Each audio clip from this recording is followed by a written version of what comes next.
I gave myself 10 minutes to open this, plug it in, build a preset, and be ready to record. I did it in 3 minutes 45 seconds. Yeah.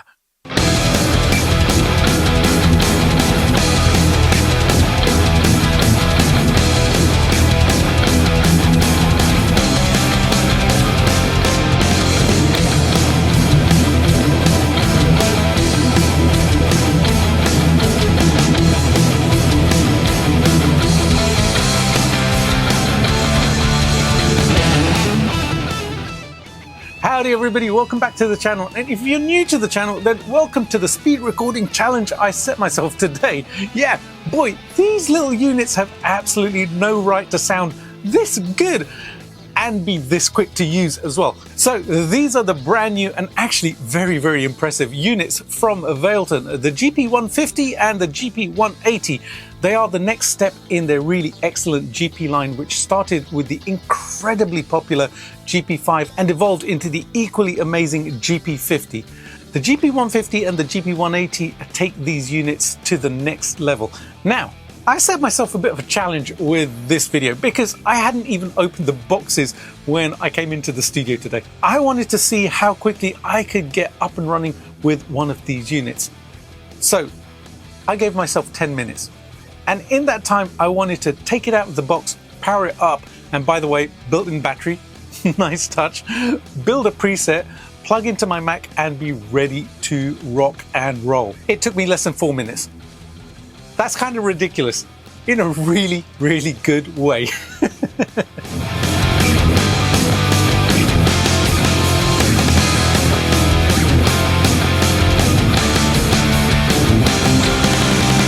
So let me give you the 2-cent tour and the headline figures.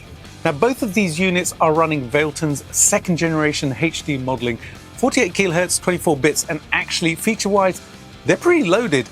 You've got over 200 effects, a fully flexible signal chain, up to 12 blocks that you can move anywhere that your desire takes you, SnapTone and NAM support, which we've already seen in the GP5 and the GP50.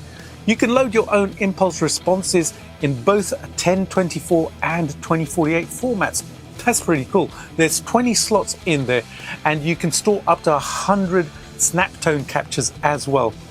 Yeah, you also have 200 presets on board, 100 of which are factory, and the whole thing just feels quicker, cleaner. The OS is definitely faster to move around than the GP5 and the GP50. There's a built-in battery as well. I absolutely love that. Up to around 6 hours playtime, which is actually pretty insane.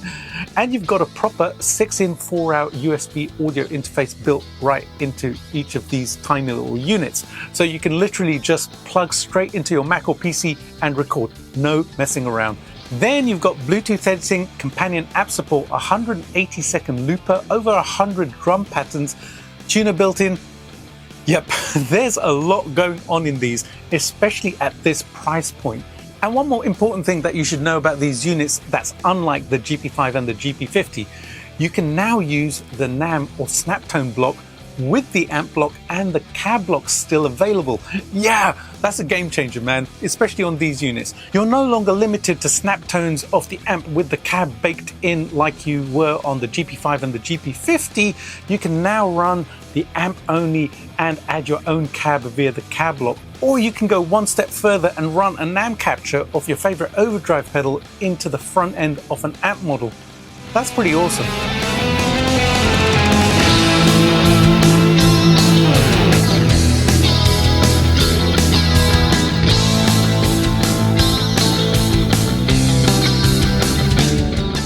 The GP-150 to me feels like the grab and go unit. It's compact, you've got an expression pedal built right in for your volume and wah. It's battery powered, which is actually a big deal as it makes it totally mobile, and everything about it just feels fast. You have 2 dedicated foot switches, but you can actually control up to 6 effects with them. So it's simple on the surface, but it's still pretty flexible.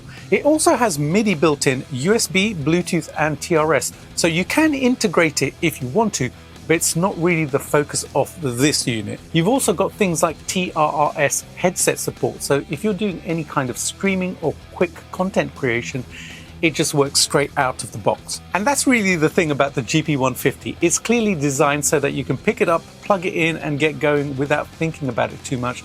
And I experienced that. Ready to record in less than 4 minutes? Like, that's proper nuts, man. Come on now. So for me, this is practice, travel, quick recording, sitting on the sofa and just rocking and rolling, man. No friction, you just play.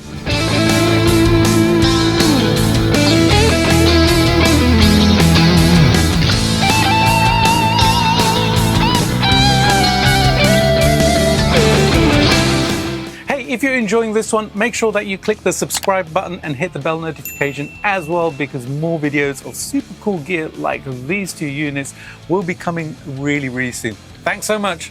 Now the GP-180, this thing is different. This feels much more like a central hub. Straight away, you've got 3 foot switches instead of the 2. You also have dedicated control buttons which turn the effects blocks on and off, more direct access to things. It just feels more like a performance unit. And the big one for me is the MIDI implementation. Whilst the GP-150 does give you MIDI, it only gives you MIDI in, but here you've got full MIDI, USB, Bluetooth, TRS with proper in, out and through. So this can actually control other gear and be controlled itself. You've also got dual expansion ports for expression pedals or external switches, so you can really build this into something bigger. Same deal with things like the THRU headset support, USB interface, all of that. It's still great for recording and content creation. But really, this is designed to sit at the center of a setup. So if you're running a pedal board, switching gear, integrating amps, other processors, or you want to set it up on your studio desk, this makes a lot more sense. It feels like something that you build into a bigger rig rather than just something that you pick up and use casually.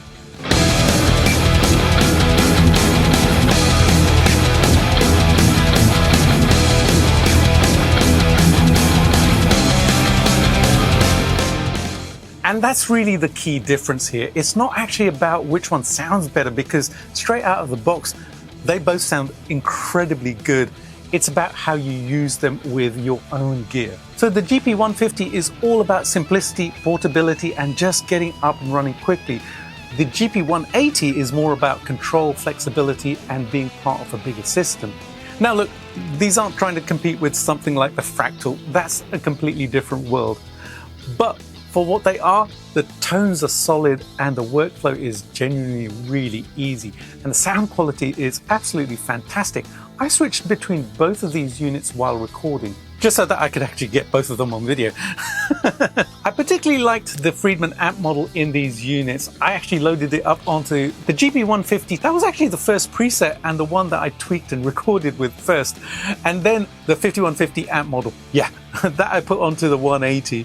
But you know what? More so, I loved the EV53 Channel 3 SnapTone, which is included on both the units, which I used on the track. That's a 5153 amp.